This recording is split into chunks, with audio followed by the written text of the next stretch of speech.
Israel और Hezbollah में जंग तेज हो चुकी है। करीब 10 महीने से जारी ये जंग अब लेबनान तक पहुंच गई है। हिजबुल्लाह और इजरायल दोनों ने एक दूसरे के खिलाफ बड़े पैमाने पर सैन्य अभियान की घोषणा की है।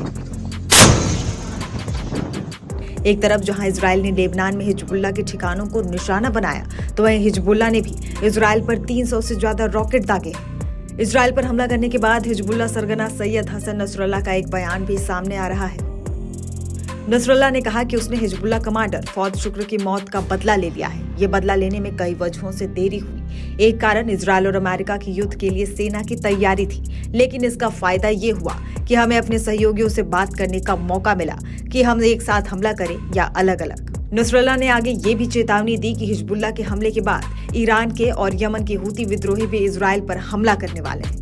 हिजबुल्लाह के हमले की बात करें तो नसरल्लाह ने कहा कि हिजबुल्लाह ने 110 किलोमीटर की दूरी पर स्थित एक इजरायली सैन्य अड्डे को निशाना बनाया। उसने ये भी दावा किया है कि हिजबुल्लाह के ड्रोन भी इजरायली हवाई क्षेत्र में घुसने में सफल रहे। नसरल्लाह ने दावा किया है कि इजरायल नुकसान को छिपा रहा है, जबकि उसने कई मिलिट्री बेस को निशाना बनाया है।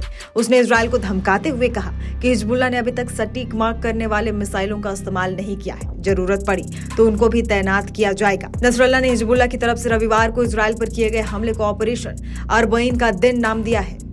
हिजबुल्लाह ने कहा कि उसने रात भर में इजरायल पर 320 से ज्यादा रॉकेट दागे, जिसमें कई सैन्य ठिकानों को निशाना बनाया गया। बता दें कि हिजबुल्लाह के बड़े पैमाने पर हमले को देखते हुए इजरायली रक्षा मंत्री योव गैलेंट ने 25 अगस्त को सुबह 6 बजे से 48 घंटे की देशव्यापी आपातकाल की घोषणा भी की। आधिकारिक तौर पर इसे घरेलू मोर्चे पर विशेष स्थिति कहा जाता है, जिसमें आईडीएफ होम फ्रंट कमांड को नागरिक आबादी पर प्रतिबंध लगाने के लिए विस्तारित अधिकार मिलते हैं। इजरायल के प्रधानमंत्री बेंजामिन नेतन्याहू ने 25 अगस्त सुबह 4 बजे सुरक्षा कैबिनेट की बैठक बुलाई थी, जिसके बाद ये आपातकाल की घोषणा की गई।